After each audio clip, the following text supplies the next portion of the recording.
사람은 세상을 변혁할 수 있는가라는 제목이 마지막 챕터인데요.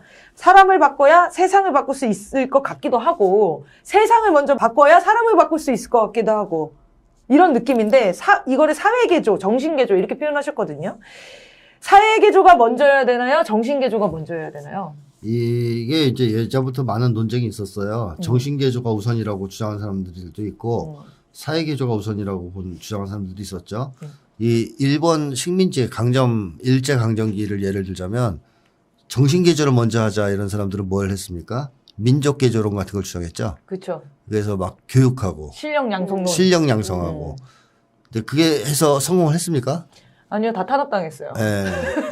만약에 이제 상상을 해보세요. 이렇게 막 잘 되지도 않겠지만 이제 교육을 해서 민족이 개조되고 정신이 개조돼서 사람들이 다 변해가요. 그게 정권의 위협이 될 정도가 돼요. 그럼 어떻게 되겠습니까? 싹쓸이 하겠죠.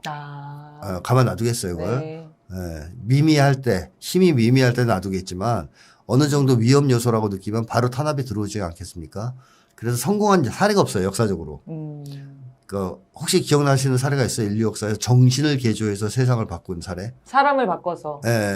좋은 사람들이 많아져서 그런 뭐 세상을 어떤 바꾼 사례. 인간 개조, 교육 혁명 이런 걸 통해 세상을 바꾼 역사가 있냐 이거죠. 없죠.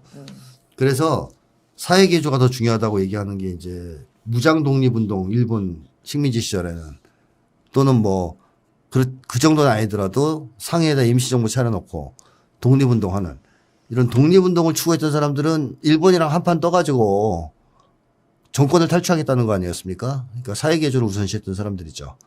자, 그런데 여기서 이 두 가지는 또 어떤 점에서는 서로 밀접하게 물려있기도 하다. 왜냐하면 어떤 사람들이 그 세상을 바꾸기 위해서 나서는 사람들이 일단 누구라도 있어야 될 거 아니에요. 그러니까요. 모두는 아니더라도. 누가 알려는 줘야 될 거 아니에요. 그렇죠. 네. 그래서 선각자라고 하는 사람들이 필요해요, 항상. 그러니까 소수가 일지라도 정신이 먼저 개조되는 사람들이 필요해요. 의식이 생기는 뭐 쉽게 하면 선각자들, 독립운동가들이겠죠. 일본 강점기로 치자면 그런 소수가 일단 정신이 개조가 되면 이 사람들이 모든 나머지 사람들을 다 정신 개조할 때까지 그거에 매달릴 거냐? 그러면 안 된다는 거죠. 그 사람들이 뭘 해야 되냐? 조직을 만들어야죠. 조직을 만들어서 예를 들어 독립운동이면 독립운동 조직을 만들어야 되겠죠. 그래서 그런 걸 이제 에리 프롬은 변혁 집단이라고 그랬어요. 그런 집단을 만들어야 된다. 좀 더 노골적으로 얘기하면 정당일 수도 있습니다. 전위정당. 레닌이 얘기했던 볼셰비키 같은 그런 것들을 만들어야 된다는 거죠. 옛날 우리 식으로 하면 갑오 농민전쟁 때 동학 그 당 같은 거 있죠. 네. 자, 그런 것들이 나오면 이 세력은 정치혁명을 추진합니다. 당연히. 주장을 막 세우죠. 갑오 때도 보면 그 동학 농민군이 여러 가지 개혁 과제를 내세우거든요. 척양척에. 네, 신분 철폐, 네. 재철폐 이런 거. 도구감리. 네. 그 다음에 다른 나라의 경우에도 그런 어떤 약간 전위적인 정당들은 그런 걸 내세우죠. 뭐 생산수단의 국유화라든가 뭐 이제 사회 대개조와 관련된 그런 공약들을 내세우고 정책들을 내세웁니다. 이걸 통해서 정치혁명을 추진하죠. 이 정치혁명을 추진하는 것이 쉽게 하면 정당운동이라고도 볼 수 있어요. 이 정당운동이 활성화되면서 점점점 더 많은 사람들이 이쪽 사람들의 주장에 동의하게 되겠죠. 네. 그래 그런 걸 만들어보자. 신분제를 철폐해보자. 토지개혁을 하자. 이런 쪽으로. 그러면서 대중적 확산이 되기 시작하고 이 소수의 사람들이 갖고 있었던 이 의식이 대중적으로 확산되기 시작하고 그 힘을 기초해서 정치혁명에 성공하는 경우가 있습니다. 정치혁명에 성공한다는 얘기는 무슨 얘기냐면 결국 두 가지를 손에 쥔다는 얘기예요. 정권과 생산수단을 손에 쥔다는 얘기예요. 그러니까 만약에 우리가 일본으로부터 나라를 되찾는다 혹은 일본을 몰아내고 혁명에 성공한다 그러면 일단 정권을 가져와야 되겠죠. 네네. 일본 놈들이 차지하고 있는. 그래서 그걸 우리 손에 쥐어야 되고 또 하나는 일본 놈들이 가지고 있던 생산수단들이 있어요. 광산, 토지, 뭐 공장 이런 거. 이걸 다 또 우리가 가져와야 되잖아요. 이거를 손아귀에 쥐면 사실은 혁명이 성공했다 이렇게 얘기를 합니다. 공기여파 뭐 이런 개념으로 이해하면 되나요? 공기업화가 아니라 아예 국유화죠. 국유화. 네. 네. 공기여파는 뭐야? 공기업은 이제 약간 자본주의 사회에서 나온 중간 단계의 아. 개념이고 네. 사회주의 혁명에서는 아예 이제 국유화죠. 그리고 사회주의가 아니더라도 국유한 경우가 많아요. 제국주의 반대해서. 지금 아프리카 쪽에서의 그 반제 쿠데타 이후에 뭐 미국이나 프랑스에게 뺏기던 우라늄 광산 같은 거 막 국유하고 그런단 말이에요. 그리고 그 남미 쪽에서도 그런 국유화 사례가 많이 있어요. 그렇죠. 석유 회사들 자원 그냥 같은 거, 국유화해야 중요 되고. 자원 같은 걸 국유화하죠. 반대 세력이 갖고 있던 것을 갖고 오는 그 거. 제국주의자들이 갖고 있던 거를 국가가 찾아오는 거죠. 자기 국민들을 위해서. 자, 그런 식으로 이제 정권과 생산순환을 장악하면 일단 정치혁명이 성공했다고 봐야 됩니다. 자, 그러면 결정적으로 유리한 상황이 열리잖아요. 새로운 사회를 건설하는 데서.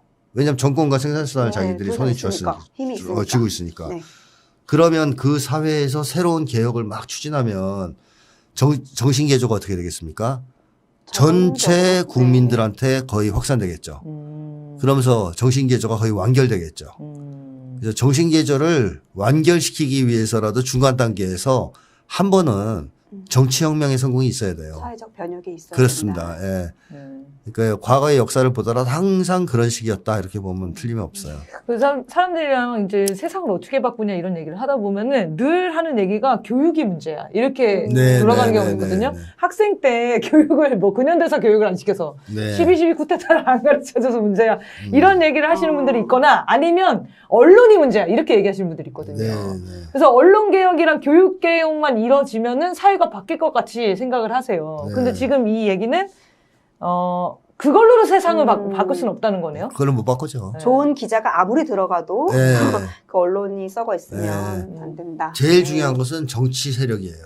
정치 혁명이 제일 중요한 즉, 거네요. 주권을 쥐려고 하는, 아예 이제 주권을 쥐려고 하는 정치 세력. 그게 정당이거든요, 사실상. 그걸 목적으로 하는 네. 집단은. 그러니까 정당이 아주 개혁적이고 진보적인 정당이 출현해야 돼요. 프랑스 대형 혁명 때도 보면 혁명파들이 정당을 만들었잖아요. 뭐 자코뱅당 뭐 이런 거 나온 거 아니에요. 그래서 혁명을 추진해서 성공한 거고요. 또 러시아 혁명도 보면 볼셰비키를 레닌이 만들어 성공을 했고요. 각 나라마다 다 그런 정당이나 전선 같은 게 있어서 성공했지 그런 거 없이 성공한 나라는 하나도 없습니다. 어떻게 보면 사실은 정당이 만들어지는 것은 되게 자연스러운 일인 건데 우리가 지금 정당들 하는 것을 보니까 약간 학을 띄어서 그렇지 네. 자연스럽게 삶이랑 뭔가 멀어 되는 보여가지고. 거죠. 네. 그런 거죠. 근데 정당이라는 게 정권을 잡기 위해서 네. 정치적 지향이 똑같은 사람들의 모임, 같은 사람들의 모임인 거잖아요. 맞아요. 근데 이게 그 정당이라는 개념을 우리 국민들이 볼 때는 되게 다양한 사람들이 다양한 생각을 가지고 모일 수 있다라고 착각하시기도 하는 것 같은데. 다양하긴 그거는. 하지만 네. 그 국힘에 안 들어가잖아요. 개혁적인 사람들은. 저기 민주당에 얼마 전에 네. 탈당해서 가시려고 하는 분들도 있던데. 그래요. 이상민이라고. 잘못 안 이상민? 많이 그 사람은 하는 잘못 온 거죠. 원래 거기 있어야 되는데. 왜 여기 있었어요? 저 네. 그런 사람들이고 사실 목적이 유사하니까 당을 만드는 거예요. 네. 근데 한국의 정당은 그런 뚜렷한 어떤 정책 정당의 성격이 약하기 때문에 네네네. 양당 체제가 오래 지속되면서 그래서 이렇게 생긴 문제지. 예를 들면 기본소득당 같은 거는 되게 뚜렷하잖아요. 그렇죠. 기본소득을 하겠다는 거 아니에요. 그것만 하겠다는 건 아니겠지만 이제 그럴 때 사람들 거기 누가 들어가겠습니까? 기본소득을 기본소득을 실현하고 싶은 사람들이 들어갈 거 아니에요. 원래는 정당이 그런 거 하는 거예요. 그런 식으로. 근데 한국 정당들이 와, 진짜 처음 들어서 모르는 정책이 소리다. 별로 없어가지고 그동안 뭐 저 당은 뭐 하는 당이지 정의를 실현한다고 정의당은 네. 이게 막연한 거죠. 근데 차라리 기본소득당은 화끈하지. 딱 뭘 할지를 드러냈으니까. 근데 다른 나라는 그렇게 정당 이름을 짓죠, 보통. 짓기도 하고 알려줘요. 알려줘요? 대표적인 목표. 우리는 이거 하러 들어가는 거다. 이거 이렇게? 할 거다 이거. 미국 몰아내고 뭐 예를 들어 국유화할 거고 주요 산업은 토지 개혁할 거고 이런 거를 다 제공하죠. 그래서 뭐 10대 목표, 뭐 5대 목표 이런 걸 제안해서 그걸 국민들한테 호소하는 거예요. 그럼 국민들이 그걸 지지하면 정책이 실현될 예, 힘을 선거에서 이길 수도 있고 아니면 거의 이제 항쟁으로 이길 수도 있고 그런 식으로 이제 진행이 되는 거잖아요. 근데 한국은 정책 정당 그런 어떤 정책이나 목표를 표방한 정당들이 잘 등장을 못했죠. 네. 뭐 그 한계에 대해서는 저희가 다른 방송 편에서 여러 번 다뤘기 때문에 한번 찾아보시면 좋을 것 같고요.